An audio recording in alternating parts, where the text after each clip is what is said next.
Estamos seguindo um cronograma novo, então, agora das 9h55 até as 10h40, o estudo da palavra. Vamos abrir a Bíblia Sagrada, muito obrigado. Dirigentes de louvor, músicos da igreja, obrigado. Meu querido bispo, obrigado. Meu Joranzinho lá, obrigado. É o Tiago que está lá em cima? É o Rodolfo. Meu amado filho Rodolfo, obrigado. Bispo Antônio Carlos, obrigado. Todos estão servindo, os nossos funcionários, obreiros da igreja, ministros da palavra, todos que estão dedicados ao reino. A minha gratidão eterna, sem vocês, eu não poderia fazer nada. Abra sua Bíblia, por favor, no livro de Atos dos Apóstolos, capítulo 14, versículo 19 a 22. O tema de hoje é fortalecendo as almas dos discípulos, fortalecendo as almas das famílias da igreja. Os discípulos são as famílias da igreja. Olha o que diz a palavra do Senhor. Sobrevieram, porém, judeus da Antioquia e Icônio, instigando as multidões e apedrejando a Paulo. Arrastaram-no para fora da cidade, dando-o como morto. Rodeando, porém, os discípulos, a presença de um discípulo faz alguma coisa sobrenatural acontecer. Rodeando, porém, os discípulos, levantou-se, entrou na cidade e no dia seguinte já partiu com Barnabé para Derbe.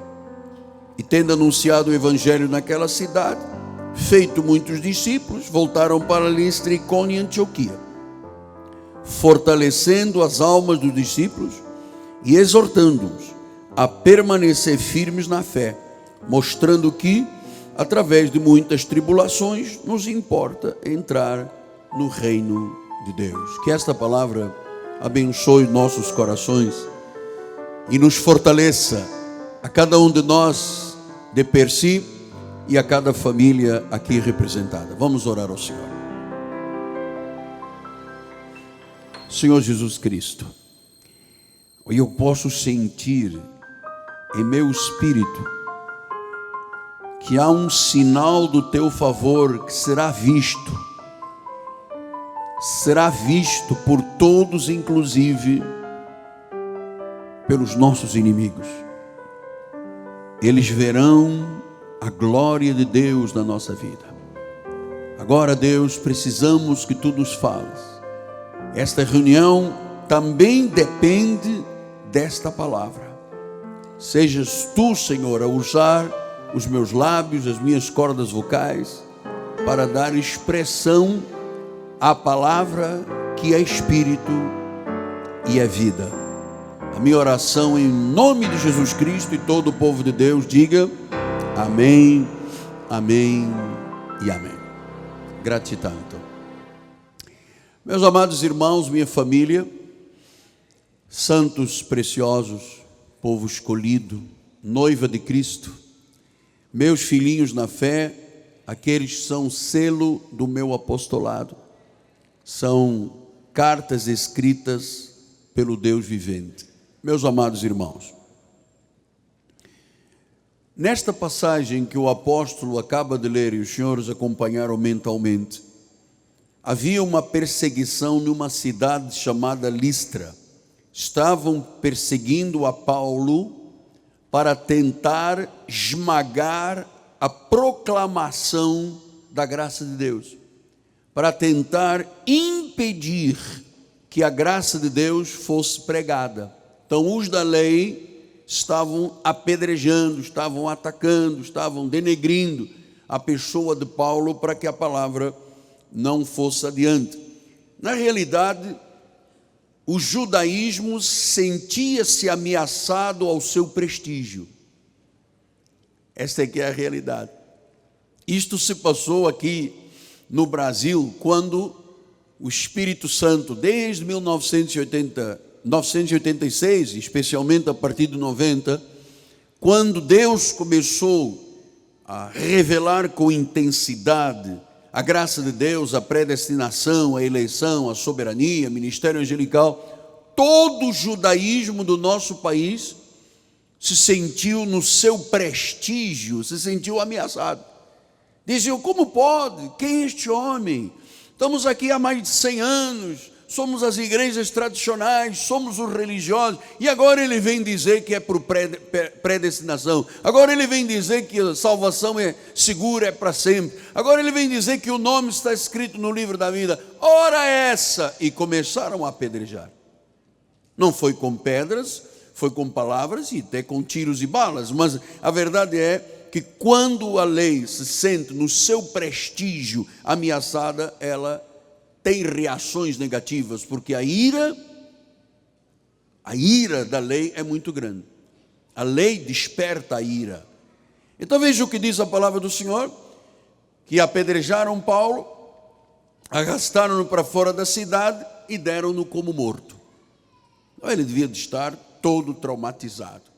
Pedrada na cabeça, imagina, apedrejaram e deram-no como morto.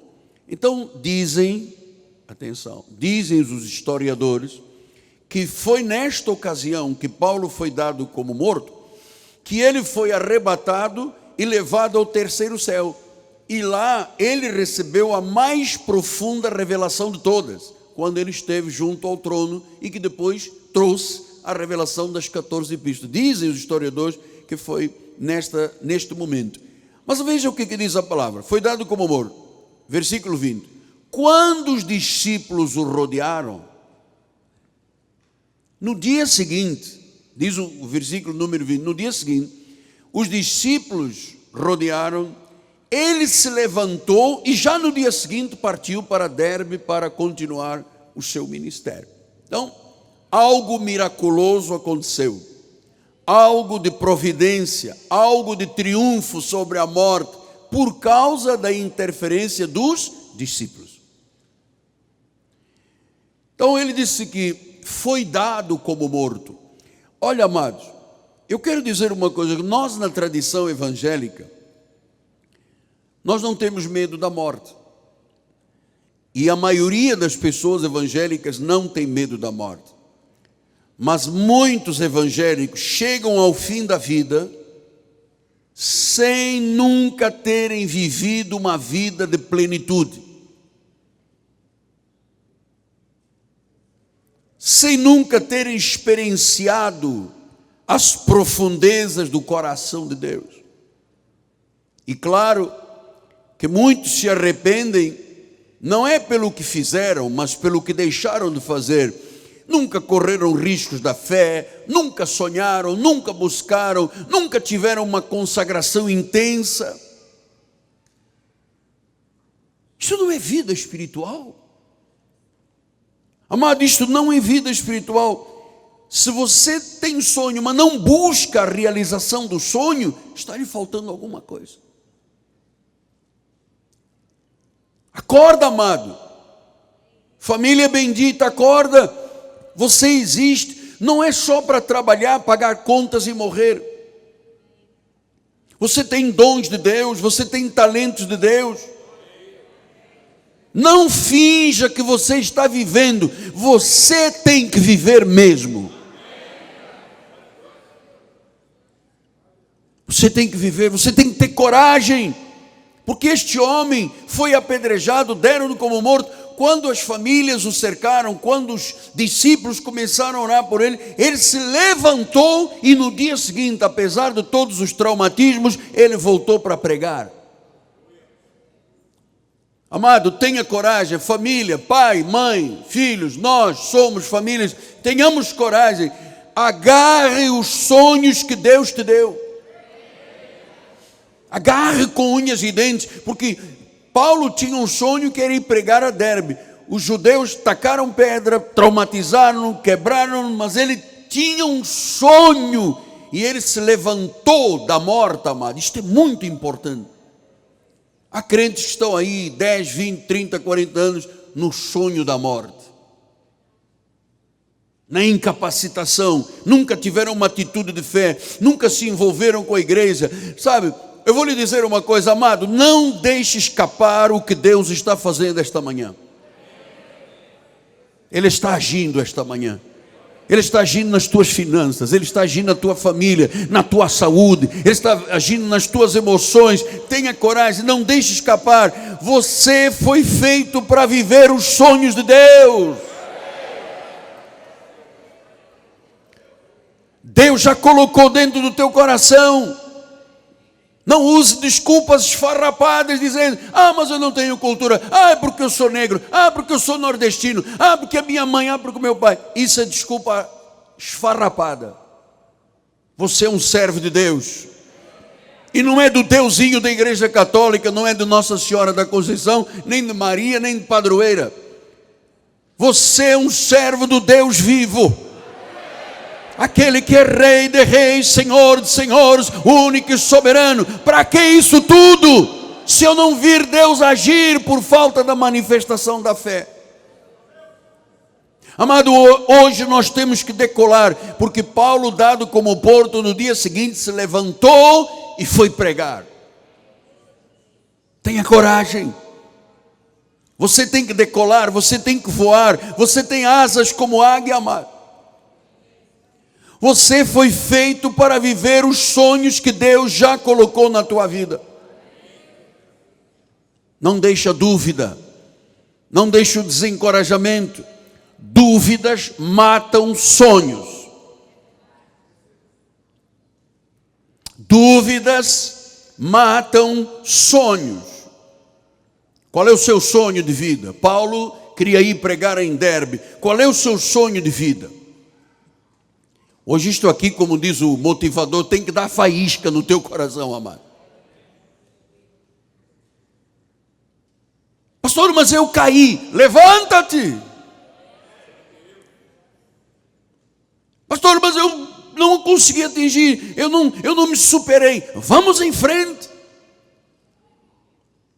Pastor, mas eu sinto dores no meu corpo. Amado, dor é vida. Nós temos que crescer. Você está vivo esta manhã, não desperdice a sua vida, renasça hoje. Amados, ouça, todos nós temos muito pouco tempo. Todos nós. Pastor, mas eu ainda penso viver 60, 70 anos. É muito pouco tempo. Em relação à eternidade é muito pouco tempo. Então, amado, não traia a sua família, os seus amigos com a sua falta de coragem. Comece hoje. Levante-se hoje, vamos para Derbe. É muito importante esse triunfo de Paulo sobre a morte, porque ele disse no versículo 21, ele disse: tendo anunciado o evangelho naquela cidade, e foi feito, muitos discípulos voltaram para a Listra. Amado, é muito importante você entender o que é um discípulo, para você entender o que é vida espiritual. Ele diz que ele fez muitos discípulos. Ouça, tudo que eu cantei, tudo que eu preguei, tudo que eu fiz na obra de Deus, na maioria dos casos foi esquecido. A única coisa que não é esquecido foram os discípulos que eu fiz. Olha aqui, estão aqui. Você vai se lembrar de mim pelo resto da vida.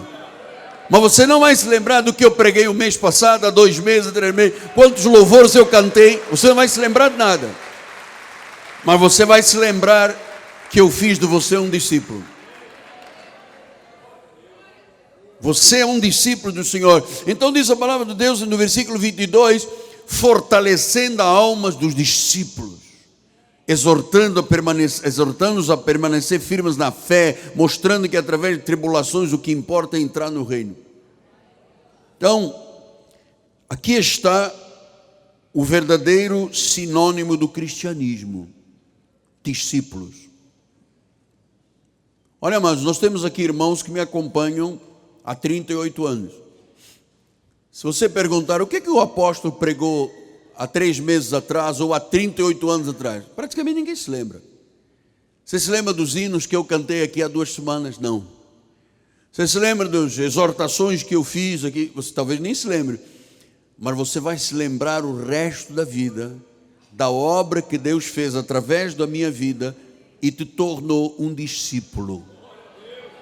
Isso você não vai esquecer nunca mais. Aqui na frente vem muita gente e diz: pastor, eu entrei aqui com o sapato furado, não tinha dinheiro para comer, não tinha família direito, não sabia isto, não acontecia aquilo, e hoje Isto é o que fica. Você pode cantar o hino mais lindo, ninguém se lembra, mas isto fica. São as vidas transformadas, são aqueles que se transformam em discípulos. Então o que é um discípulo? O que é que Paulo foi lá fazer como discípulo? Um discípulo é um pupilo, é um aprendiz, é uma pessoa que é transformada porque aprendeu.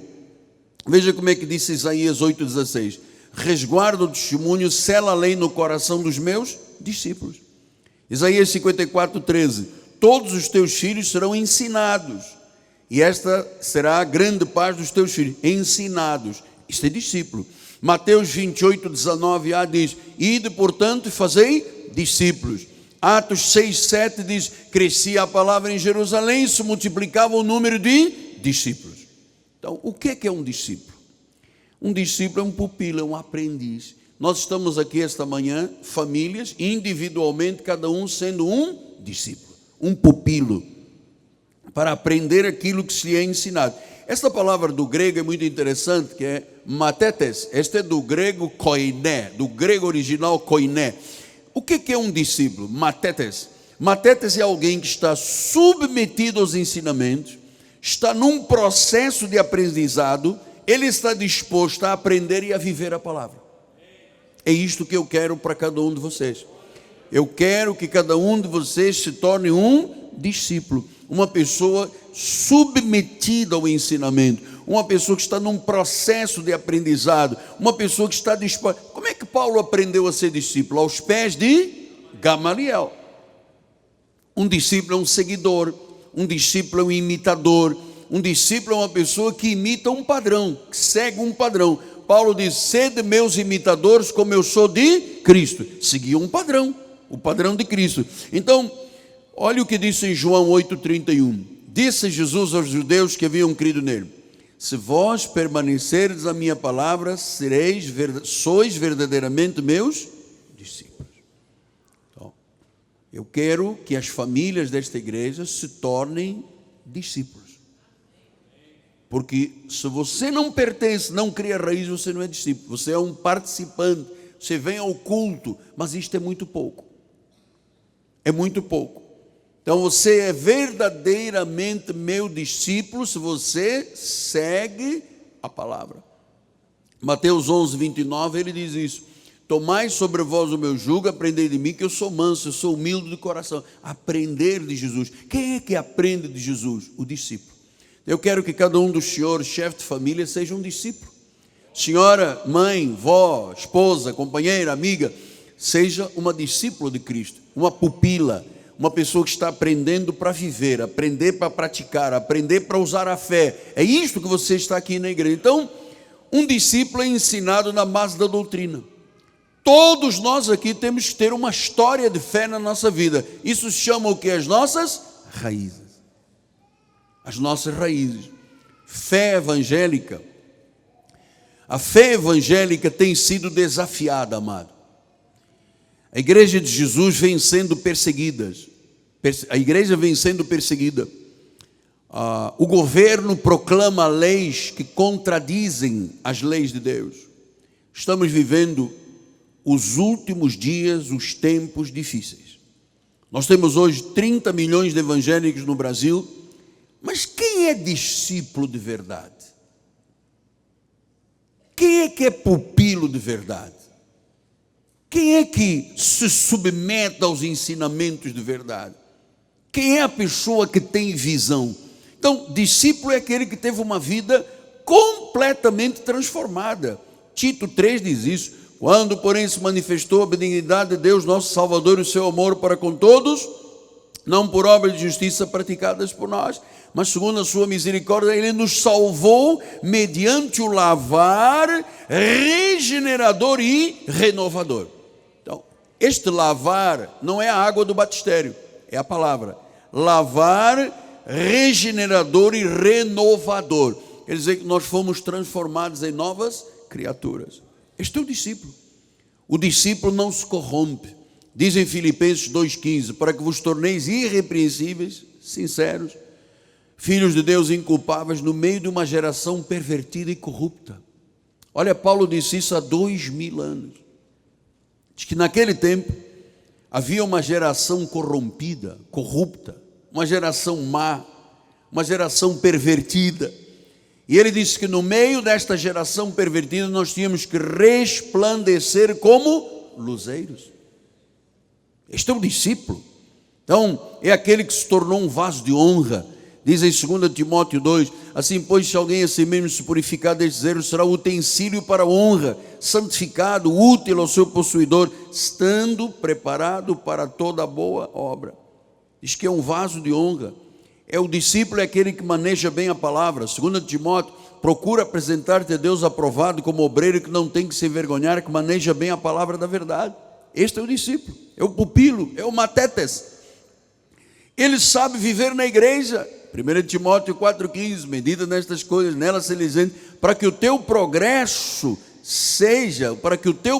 a todos seja manifesto. 1 Timóteo 4,16, tem cuidado de ti e da doutrina.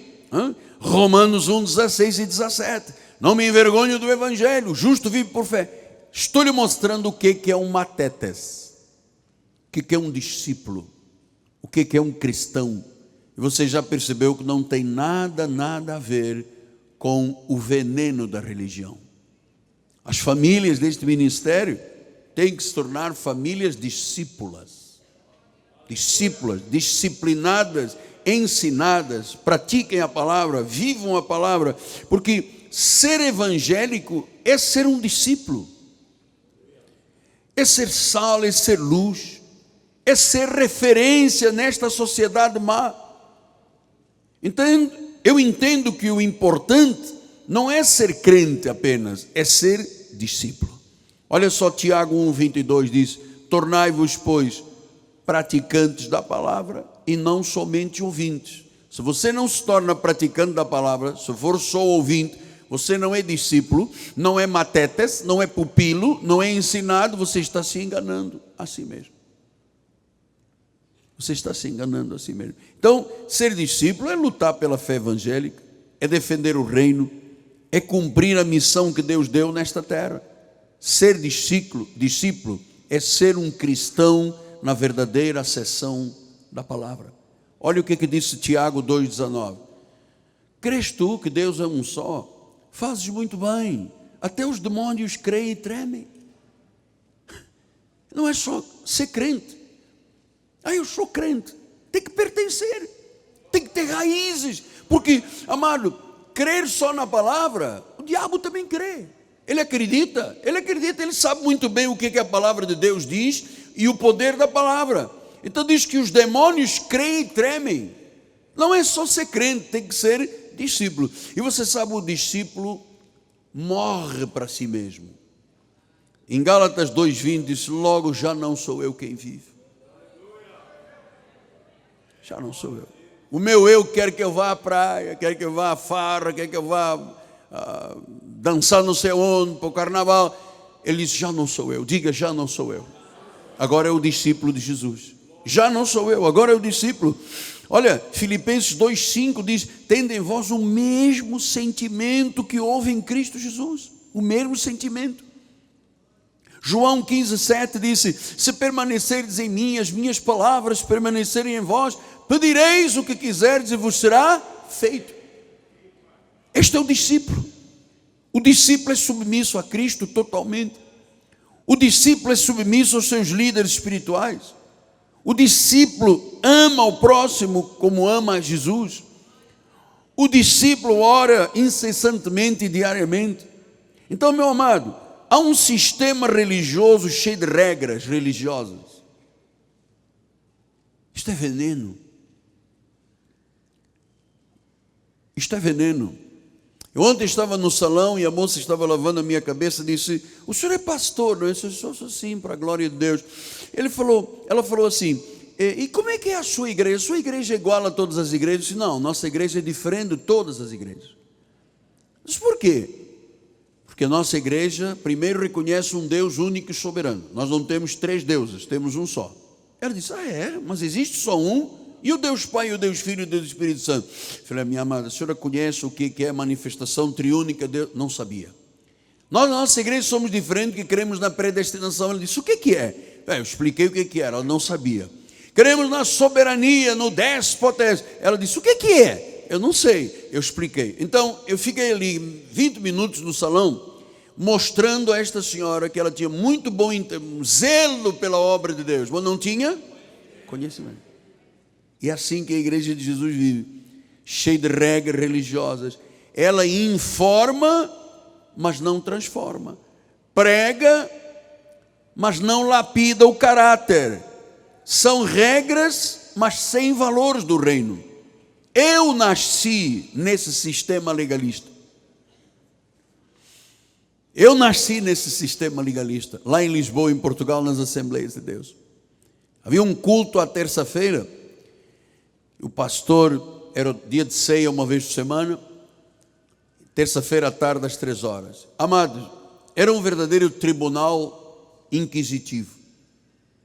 Misericórdia. Então, o pastor vinha, tinha uma relação e dizia, irmã Maria, irmã Marilene, irmã, e davam 5 ou 6 nomes. Fiquem de pé. As senhoras cortaram o cabelo? Eu cortei as pontas. O Espírito Santo não permite. A senhora acabou de perder a salvação. A senhora vai ficar 2 meses sem a ceia. Aquelas 5 irmãs, senta ali. Aí eles se levantavam, as senhoras todas envergonhadas. A senhora durante 3 meses não toca na ceia. Muito bem. Irmão João, irmão Antônio, irmã Maria, irmão, fica de pé. Vocês tomaram banho sem roupa? Chegou ao nosso conhecimento que você toma banho sem roupa. Saiu ali, 6 meses sem ceia, está de castigo, perdeu a salvação. Irmão, você usou sabonete com perfume? Você não vê que isto é uma agressão ao Espírito de Deus? 3 meses sem a ceia dos... Amado, eu conheço isso aqui. Eu nasci num sistema legalista. Até que um dia eu entendi o que era ser discípulo. O que era ter raízes profundas. O que era abrir uma cova, lançar alicerces profundos sobre a rocha. Eu entendi o que era um discípulo. E até hoje, se passaram 42 anos de vida espiritual, 38 anos de ministério, até hoje eu sou um matetes. Até hoje eu sou um discípulo. Até hoje eu estou aprendendo e não sei nada. Até hoje eu tenho uma dependência de Deus tremenda na minha vida. A graça me alcançou, me transformou, me cortou de alto a baixo. A graça me fez ter um coração que tem uma paixão tremenda, quase assolapada por Deus. A graça me fez entender que nós, no nosso ministério, temos um chamado para ajudar a transformar a sociedade. Então, qual é a missão do apóstolo? Fazer discípulos. Fazer discípulos. Ensinar as pessoas. Este ministério é um ministério de discipulado, de matetes. Homens que chegam aqui e dizem, olha, independentemente da minha idade, da minha posição social, das minhas credenciais, da minha cultura, porque você sabe, isso é um problema. Às vezes a pessoa tem muita cultura e ela acha que Deus não se encaixa na cultura. E você tem que saber que Lucas era um médico, por exemplo. Paulo era um advogado. Paulo disse, olha, eu tenho prestígio, eu sou zeloso para com as obras de Deus, eu sou cidadão romano, eu sou hebreu dos hebreus, eu aprendi aos pés de Gamaliel. E ele tinha um currículo vitae, mas ele disse, olha, isso perante o conhecimento de Deus é lixo. Quem é o homem? Paulo disse isso aos romanos, ele disse, romanos, quem és tu para discutires com Deus? Hein? Tu não vês que o oleiro tem direito sobre a massa? Se ele faz um para honra, faz outro para desonra. Se é um vaso de honra, um vaso de ira. foi ele, eu não posso discutir com ele. Isto é o discípulo. O discípulo não se conforma com este mundo. O discípulo teve a sua mente transformada. O discípulo experimenta a boa, perfeita e agradável vontade de Deus. O discípulo chega à igreja e ele rasga o seu coração na presença de Deus. O discípulo tem coragem de em casa ou na igreja colocar o seu joelho no chão, a sua boca no pó. O discípulo sabe que é pó. O discípulo sabe que tem uma dependência de Deus muito grande. Então esta manhã eu vim com esta intenção precípua, de levá-los à adoração de Deus, mas também fortalecer a alma dos discípulos. Porque os discípulos, como eu, somos de carne. Também temos fraquezas, também temos pensamentos dúbios às vezes, também queremos chutar o pau da barraca às vezes.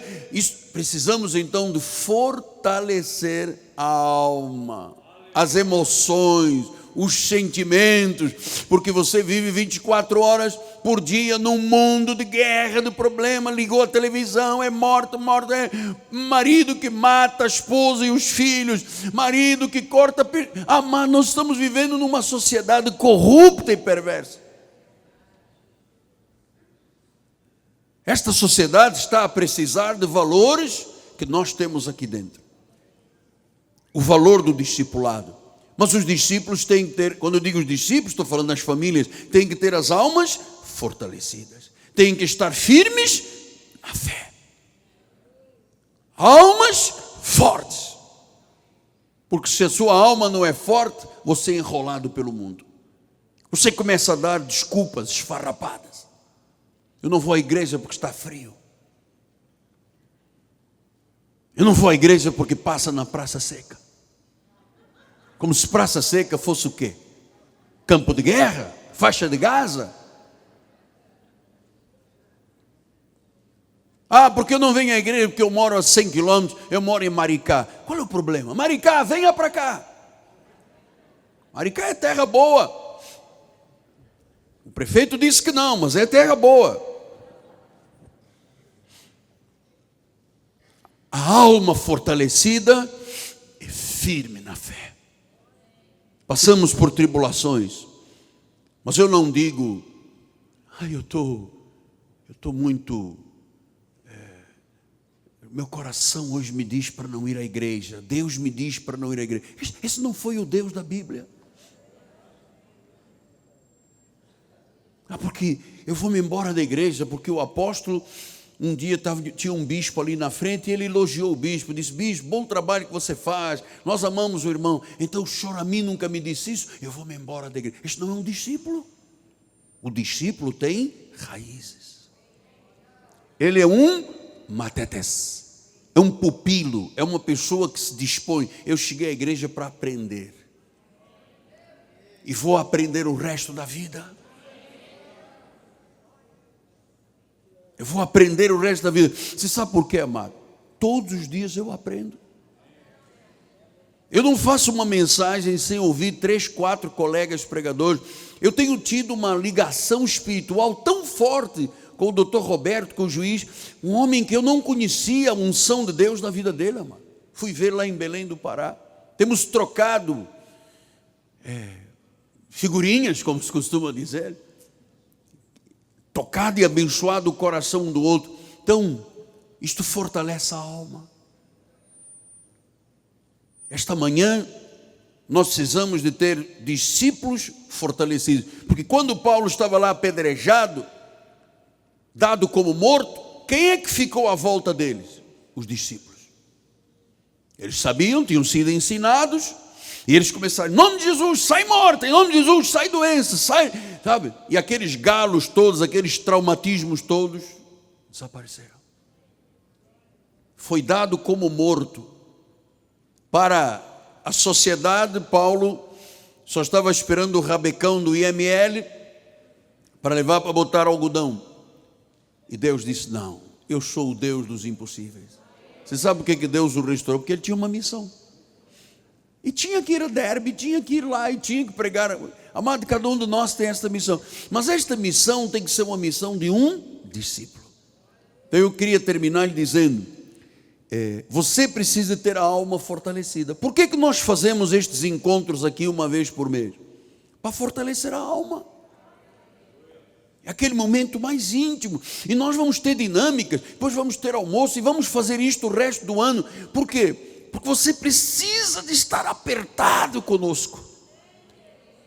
Você precisa de estar unido, porque lá fora uma sociedade má, corrupta, perversa. Você viu o carnaval? Eu até hoje não entendo por que o indivíduo sai da empresa de terno, musculoso e tal, depois ele vai para o carnaval e usa calcinha de senhora, sutiã, pinta os lábios, põe uma cabeleira postiça e sai.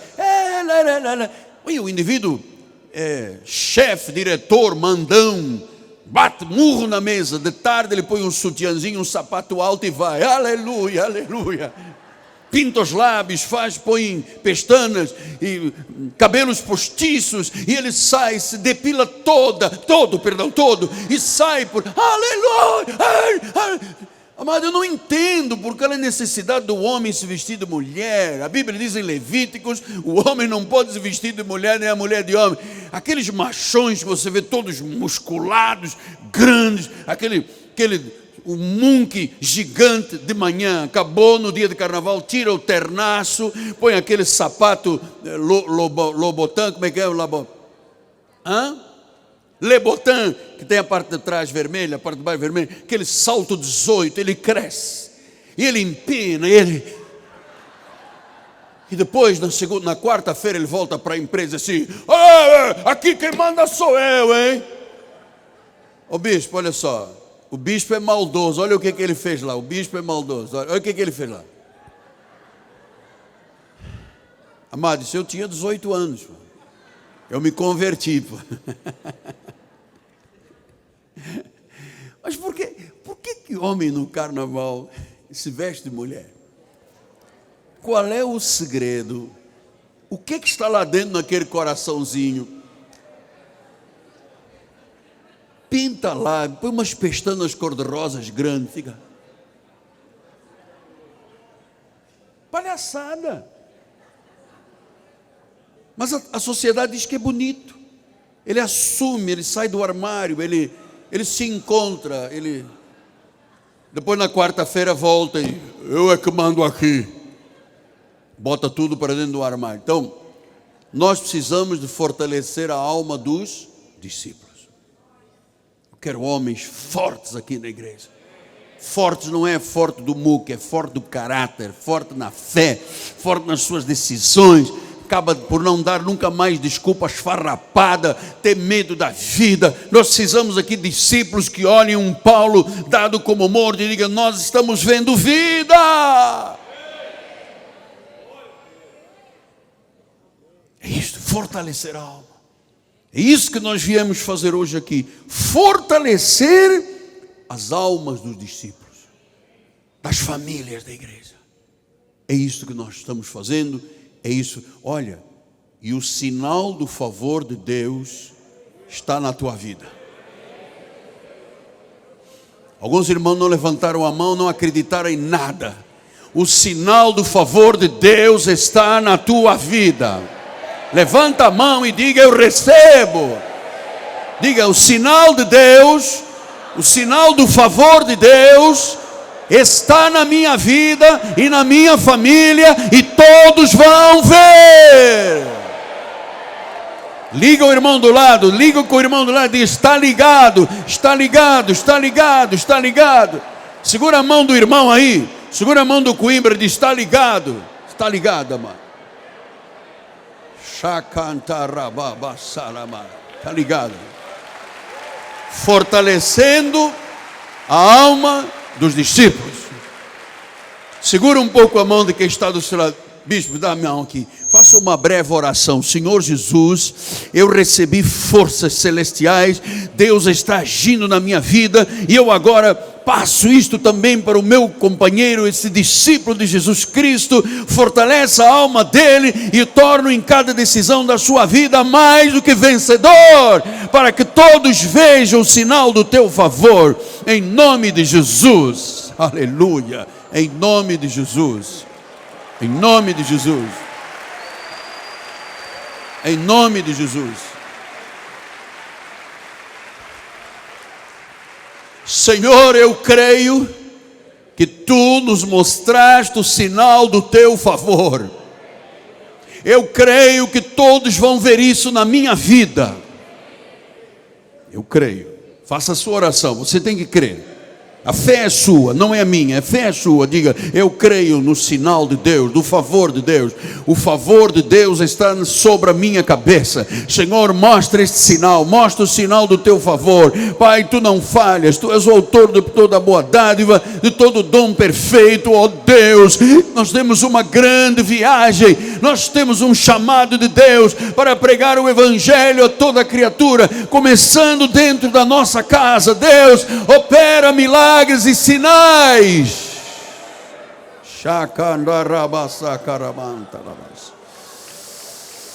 Aleluia. Glória a Deus. Glória a Deus.